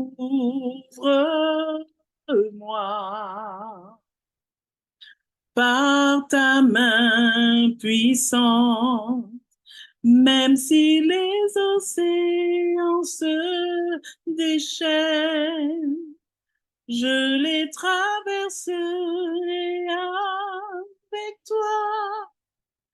Père, tu domines les tempêtes. Je suis tranquille car tu es là. Je suis tranquille car tu es là. En Jésus seul, je me confie. Il me donne force, calme et puissance, même si les océans se déchaînent, je les traverserai avec toi. Père, tu domines les tempêtes, je suis tranquille car tu es là. Je suis tranquille car tu es là. Même si les océans se déchaînent, je les traverserai avec toi. Père, tu domines les tempêtes. Je suis tranquille car tu es là. Je suis tranquille car tu es là. Je suis tranquille car tu es là.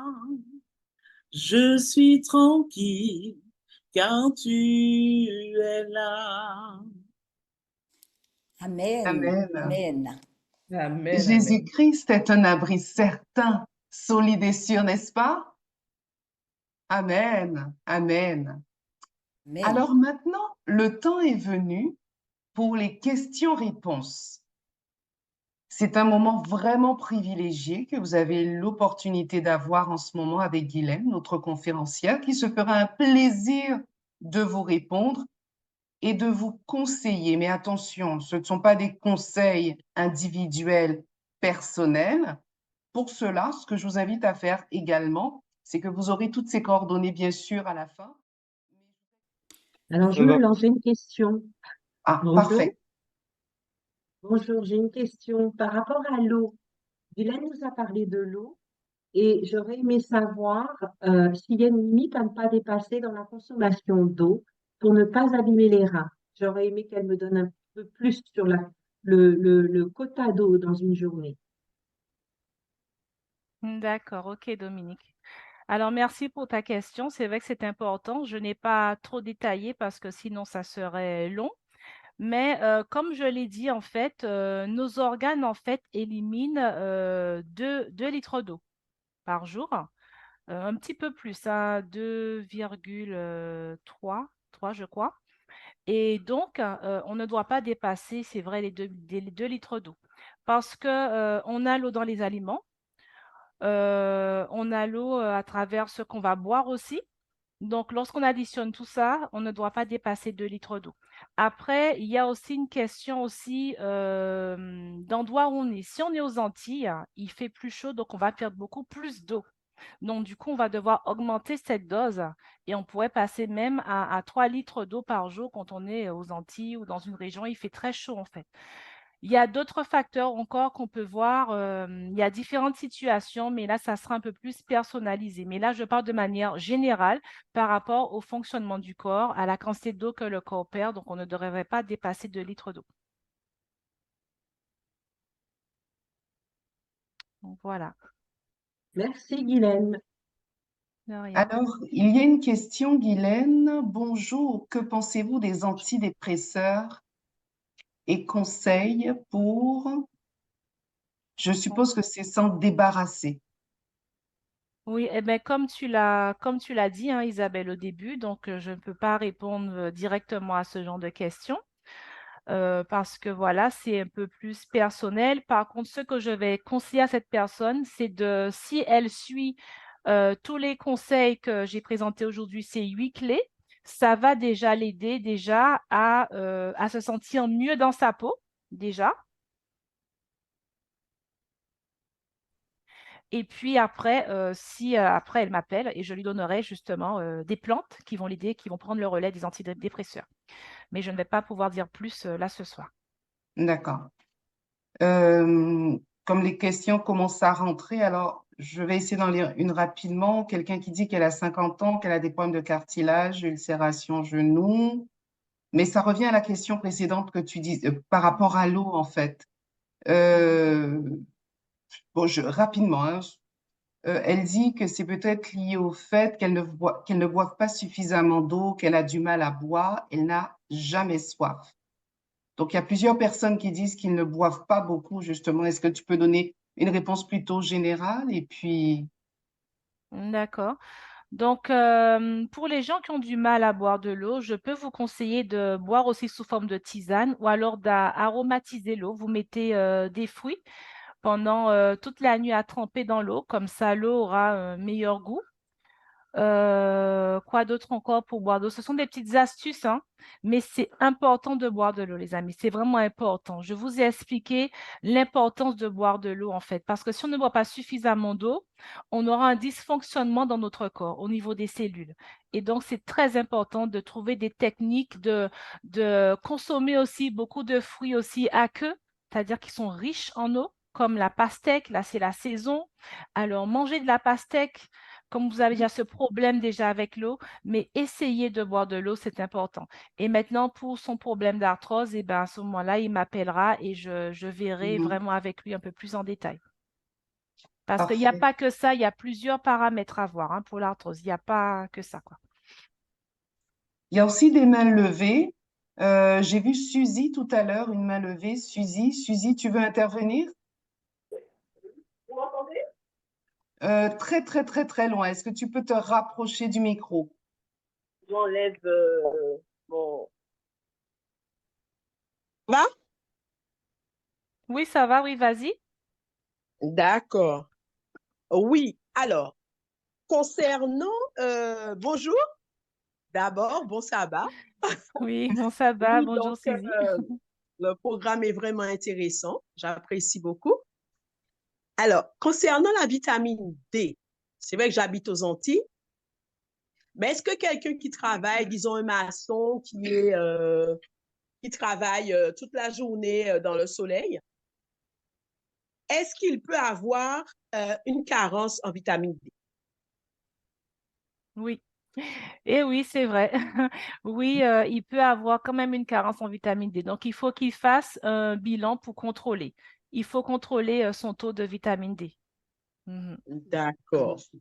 Donc, mais comment, euh, comment expliquer cela, en fait? Eh bien, Puisque, oui, vas-y, vas-y, vas-y, excuse-moi. termine. Non, puisque, bon, comme ce sont les rayons du soleil voilà, comment dire, qui produisent, si j'ai bien compris, hein, cette Mhm. vitamine D. Et s'il est au soleil toute la journée, donc il a du soleil, il a les rayons en permanence. Donc, pour moi, il devrait avoir beaucoup de vitamine D, même trop, entre guillemets. Ouais, mais malheureusement, en fait, on n'assimile pas tout correctement et c'est pas suffisant en fait. Donc, on est obligé de se supplémenter. Je vais faire un jour une conférence dessus où je vais détailler un peu plus avec des études scientifiques. On va rentrer dans un peu plus de détails ultérieurement, mais c'est vrai que j'ai découvert que c'est pas suffisant, même si on reste plusieurs heures au soleil, c'est pas suffisant. Mais ça veut pas dire qu'il faut négliger, hein. Mais voilà, donc il faut surveiller son taux de vitamine D et j'en reparlerai très bientôt. Il n'y a pas de souci. D'accord. Alors, j'ai une deuxième question Mhm. concernant les oméga 3. Alors, est-ce qu'il faut nécessairement se supplémenter en oméga 3? Est-ce que dans ce que je mange, est-ce que je ne peux pas couvrir au fait mes besoins en oméga 3, mes besoins journaliers? Est-ce qu'il faut obligatoirement que je prenne les compléments alimentaires, les petites gélules là, avec oméga 3, etc.? D'accord. Alors, tout dépend de chaque personne, de la situation de chaque personne. On trouve D'accord. l'oméga 3 dans les graines de chia et les graines de lin, entre autres. Et donc, si tu manges suffisamment justement de ces graines, sans compter aussi, oui, dans l'huile aussi, l'huile de noix aussi. Bon, après, aux Antilles, ça coûte un peu cher, donc peut-être qu'on ne peut pas toujours se procurer l'huile de noix qui est riche en oméga 3. Il y a d'autres huiles aussi qui sont riches en oméga 3. Donc, si on consomme toutes ces huiles, toutes ces graines, ça peut couvrir le besoin. Maintenant, il faut avoir une alimentation bien équilibrée parce qu'on peut aussi perdre aussi un peu d'oméga 3 aussi si on n'a pas cet équilibre entre oméga 3 et oméga 6. Alors, les personnes qui ont des problèmes d'anxiété, de stress, d'angoisse, ça ne va pas être suffisant pour eux. Donc, eux, je vais les conseiller de se supplémenter. Quelqu'un qui a une D'accord. bonne hygiène de vie, qui a le style de vie comme je viens d'énumérer, n'aura pas besoin de se supplémenter tous les jours avec ses compléments alimentaires. Il pourra le faire quand même pourra le faire peut-être une fois par trimestre ou tous les 6 mois, histoire de, voilà, il faut, voilà. Mais quelqu'un qui a des problèmes de stress, d'anxiété, lui, il a besoin de se supplémenter parce qu'en fait, il aura besoin de composants qui s'appellent le DHA, qui est très important pour les problèmes d'anxiété, de dépression et tout. Donc, si j'ai l'occasion de faire une conférence sur la dépression, j'en parlerai et ça, c'est important. Donc, ces gens-là ne peuvent pas passer à côté le temps de pouvoir se sentir mieux dans leur corps, d'être mieux en fait. Mais en attendant, effectivement, ils doivent passer par ça, entre autres, hein, mais ce n'est pas que ça, hein. D'accord. Voilà. Donc, tout OK. dépend en fait hein, de notre hygiène de vie en fait, hein. C'est ça, quoi. OK. Ben, Alors, je te remercie beaucoup. Je t'en prie. alors, il y a beaucoup de questions. Donc, j'ai bien vu les mains levées aussi. Il y a une question dans le chat. Les légumes doivent être mangés crus ou cuits avec une vinaigrette ou de la sauce? D'accord. Alors, on doit prioriser les légumes crus. Ça, nous le savons, je l'ai déjà dit, on doit le prioriser parce que les légumes crus vont nous apporter beaucoup de nutriments, vitamines, minéraux. Et quand on le cuit, c'est vrai qu'on perd une bonne partie des vitamines, des minéraux. Et pour éviter de perdre, justement, il va falloir les faire cuire à la vapeur. On fait cuire à la vapeur, cuisson douce. Comme ça va conserver les vitamines et les minéraux. Donc, c'est ça que je pourrais conseiller, de manger beaucoup de cru, hein. Faudrait avoir 80-20, c'est-à-dire 80% de cru et 20% de cuit. Vous voyez, c'est vraiment une petite partie de cuit. Mais essayez de manger le maximum de cru. C'est très intéressant pour notre santé aussi. Voilà. Victoria a levé la main. Oui, bonsoir, je ne sais pas si vous m'entendez. Oui, on t'entend très bien. Vas-y. Je voulais juste demander si Guylaine avait des exemples de céréales complètes, pas trop chères, qu'on peut acheter en grande surface, s'il vous plaît. Merci. Céréales complètes en grande surface en France? Oui. D'accord.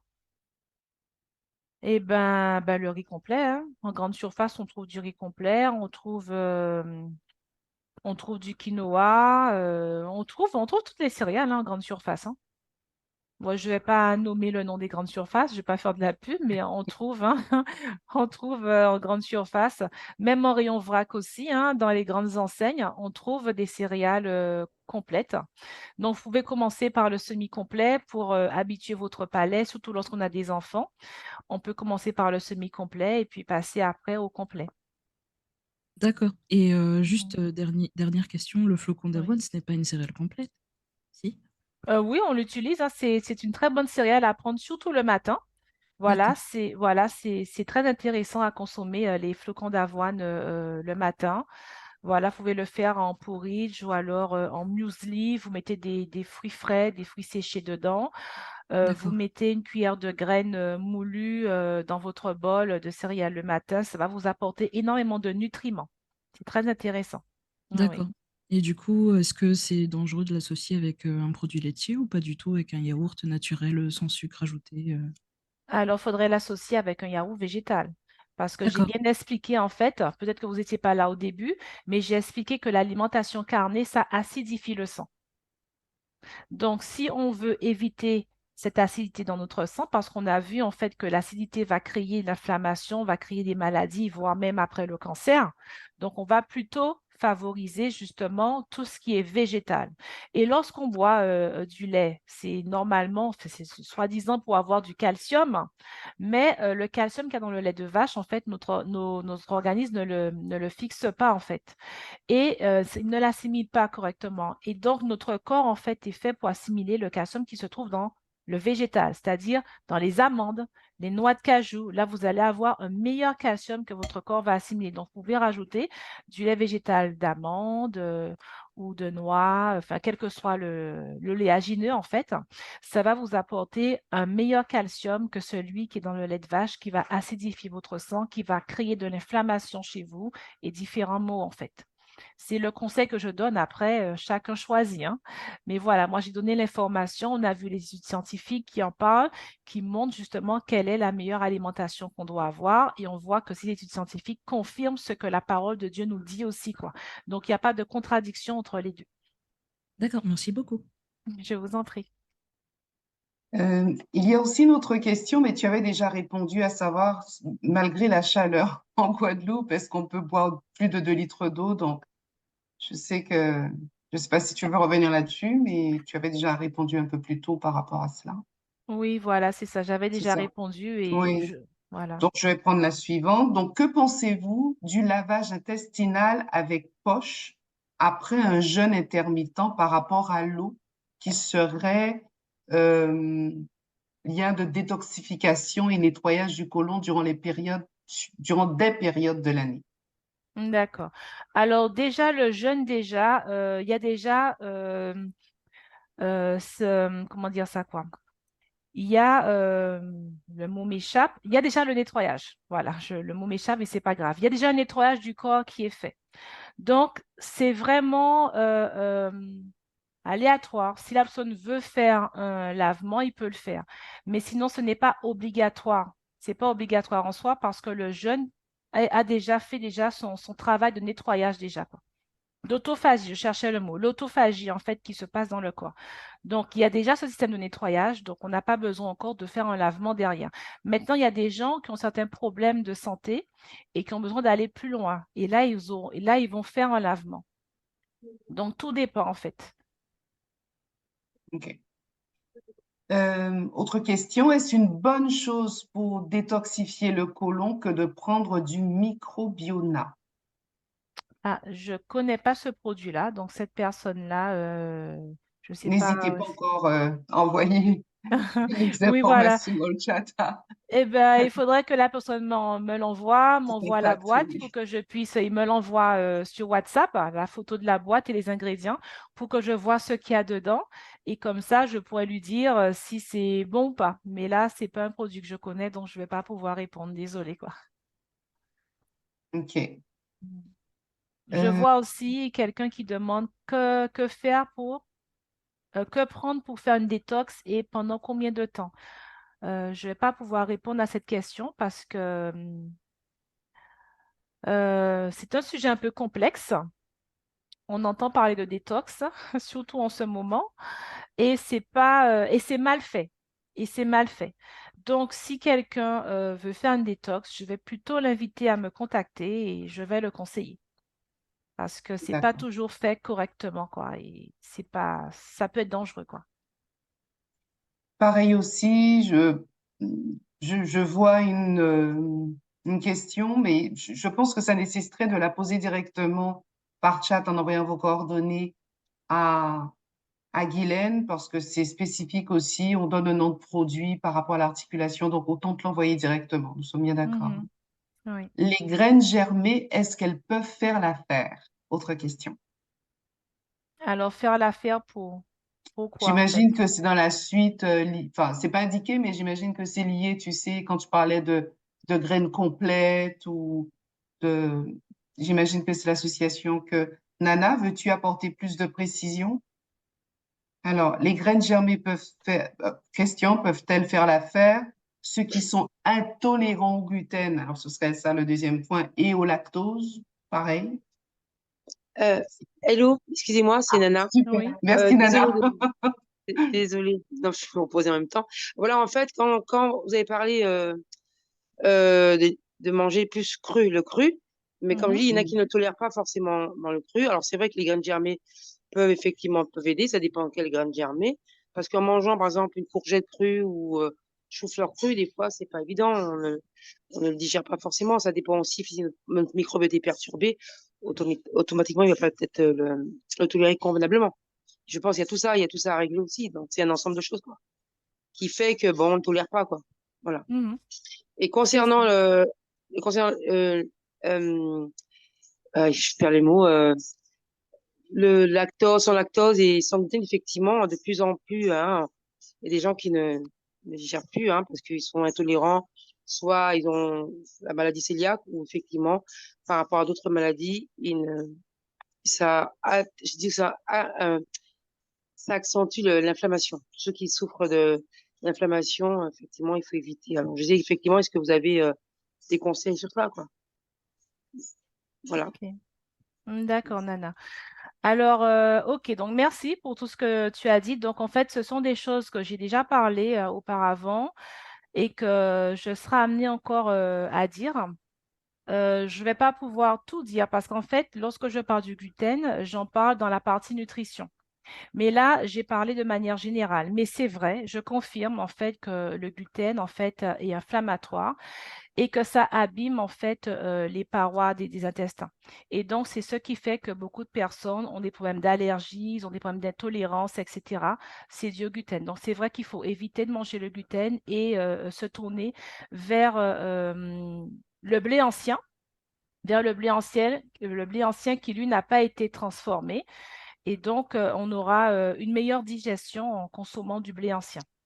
Voilà, donc ça c'est un premier point. Et puis concernant les graines germées, donc il faut savoir que les graines germées, c'est vraiment une bombe nutritionnelle parce qu'en fait, ça potentialise en fait les nutriments au moins 20 à 30 fois en fait les vitamines et les minéraux qui sont dedans. Donc c'est vraiment très très intéressant de consommer des graines germées. Bien entendu, les gens qui ont du mal à supporter le cru, il faudrait qu'ils soignent leur intestin. Parce que c'est souvent lié à ça. Comme elle a dit justement, Nana, que je confirme. Donc, en fait, il faudrait soigner les intestins avant de pouvoir manger beaucoup de cru. Donc, en attendant, on supporte moins le cru. Donc, qu'est-ce qu'on va faire? On va cuire les légumes à la vapeur pour pouvoir garder le maximum de vitamines et de minéraux en attendant. Mais voilà, c'est important, c'est très intéressant de pouvoir manger sans gluten, c'est vrai. Donc, vous pouvez utiliser la farine de riz, la farine de sarrasin, on a la farine de millet, on a quoi d'autre encore? Donc le petit épeautre, hein, voilà. Et puis il y a d'autres blés anciens encore que vous trouvez chez les agriculteurs pour pouvoir faire votre pain, etc. Et donc du coup, ce qui est vraiment très bien quoi, pour remplacer le blé moderne qui peut nous créer effectivement pas mal de problèmes, quoi. Voilà. Parfait. Donc, je pense que ça répond à la toute dernière question qui vient d'être posée, à savoir de quoi tu parlais quand tu parlais du blé ancien. Donc, ça répond Mhm. exactement à ta question. Viviane a levé la main aussi pour poser une question. Viviane, Merci, tu ma peux. sœur. Bonjour, sœur Guylaine. Bonjour à tous. Bonjour ma C'est au sœur. sujet, voilà, c'est au sujet du repos. Donc, on se repose à une demi-heure par jour ou plus. Donc, cela, si je comprends bien, cela nous protège du stress et aussi de la maladie ou pas? Oui, exactement, tu as bien compris. Le fait de prendre un temps de pause dans la journée, effectivement, de prendre au moins une demi-heure pour se poser un peu et le soir de dormir suffisamment. Donc, ça va effectivement nous protéger du stress, c'est-à-dire que on aura suffisamment d'hormones, justement, qui vont être libérées pour nous permettre de faire face au stress. Et aussi, notre Voilà. système immunitaire aussi ira beaucoup mieux aussi. Donc, ça va stimuler notre système immunitaire et on sera en meilleure santé. Donc, c'est très important le repos, de savoir s'arrêter, de pouvoir dormir suffisamment pour toutes les réparations que j'ai expliquées qui se passent dans le cerveau le soir. Tout ça, ça joue un rôle. Donc, c'est très important le repos. On ne doit pas négliger. C'est vrai qu'on mène une vie maintenant, on est à 200 à l'heure, on a plein de choses qu'on fait, on n'arrête pas de courir, mais on doit Mhm. apprendre, même si on a plein de choses à faire, à s'arrêter. On dit stop, ça y est, je m'arrête. Je fais une pause, je vais me poser, je vais m'asseoir un peu, je vais lire, je vais me coucher, me détendre un moment pour ceux qui sont à la maison. Voilà, mais ceux qui ne sont pas à la maison, vous avez quand même un temps de pause au travail, vous allez au soleil, prenez un peu de soleil, posez-vous, voilà, c'est très important. Le repos est très important. Voilà. Merci, Sœur Guylaine, pour toutes Je ces t'en prie. explications. Bon Ma sœur. sabbat et bonne semaine à tous. Merci. Bon, ça va. Alors, quelle est la différence entre grand épeautre et petit épeautre? OK. Le petit épeautre, c'est le blé ancien. Voilà, c'est celui qui n'a pas été transformé. Et le grand épeautre, ben, celui-ci, il y a du blé moderne dedans. Donc, c'est pas le blé ancien. Et donc, voilà. Donc, si on veut se diriger vers le blé ancien, vaut mieux prendre du petit épeautre. Après, il y a d'autres blés anciens comme le rouge de Bordeaux. Il y en a d'autres encore, je n'ai pas tous les noms en tête, mais il faut aller auprès d'agriculteurs qui font du blé ancien. Donc, vous demandez carrément du blé ancien et on vous dira. Voilà, tout simplement que c'est Parfait. ça. Je vois la main levée de Ghislaine. Merci, Lynn.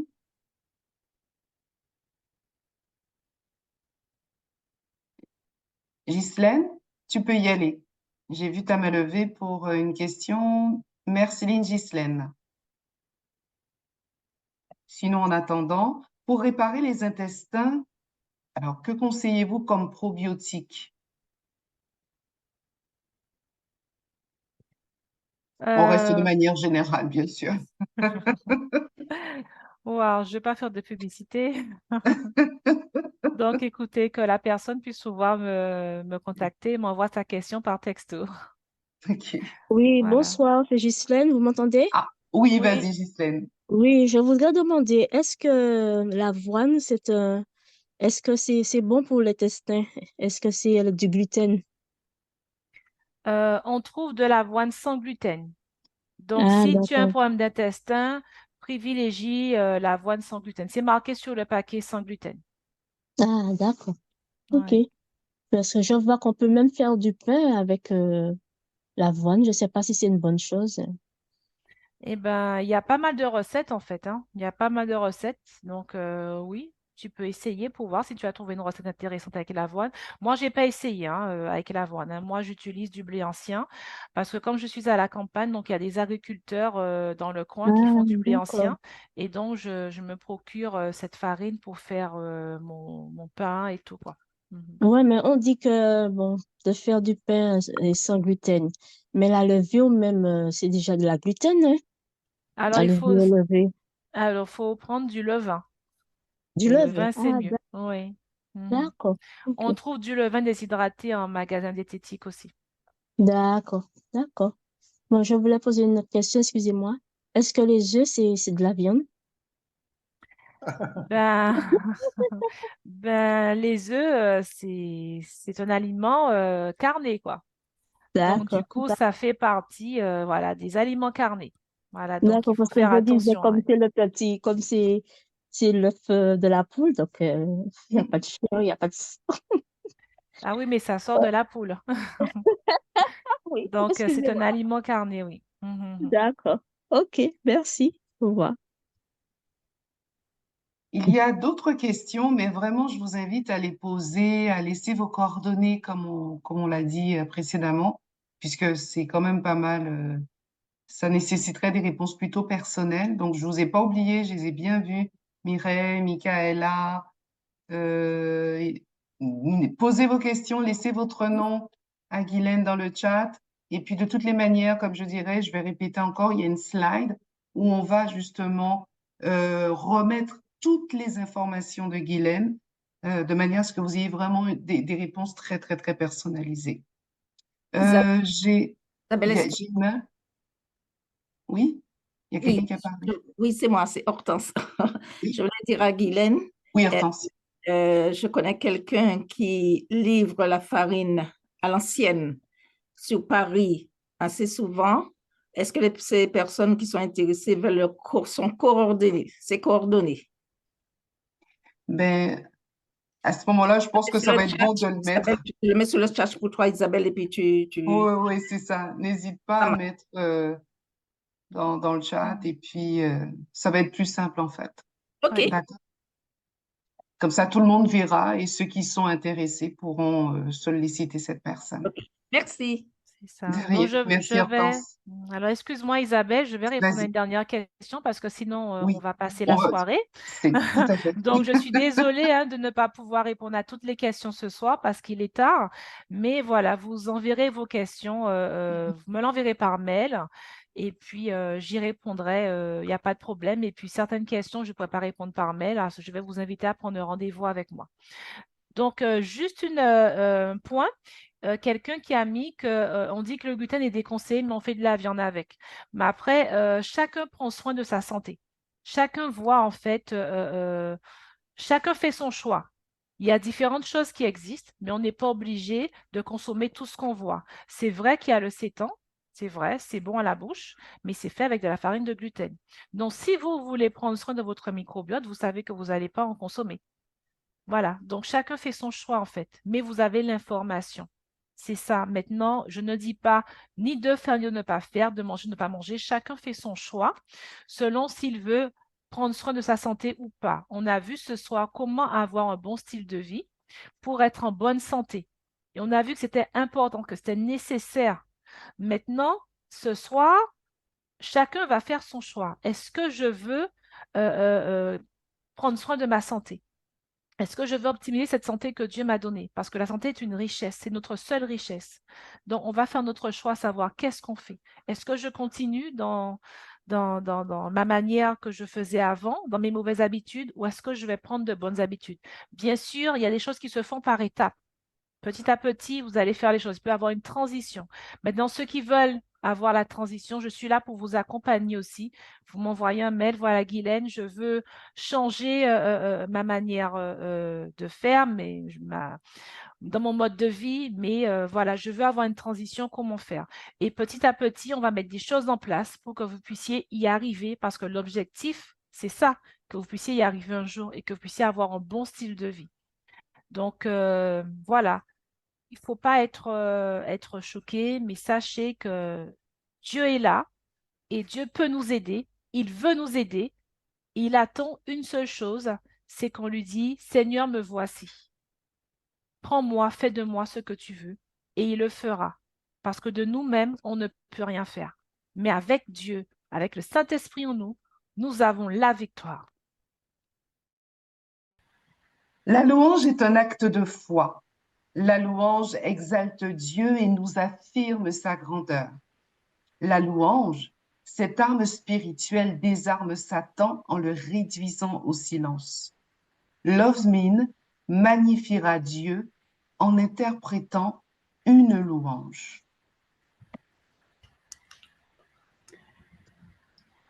Si l'ombre de la nuit vient obscurcir ma route, mon Dieu en qui je crois et mon ferme soutien. Si l'orage en mon cœur éveille quelques doutes, il me garde dans sa main, je ne crains rien. C'est dans sa main que Dieu me tient. Il m'aime, il me protège, il me soutient. Pour moi, jour après jour, il a son plan d'amour. Dieu me tient dans sa main, je ne crains rien. Non, je ne connais pas mon avenir d'avance, mais je m'attends à Dieu qui ne veut que mon bien. Je sais que je peux mettre en lui ma confiance.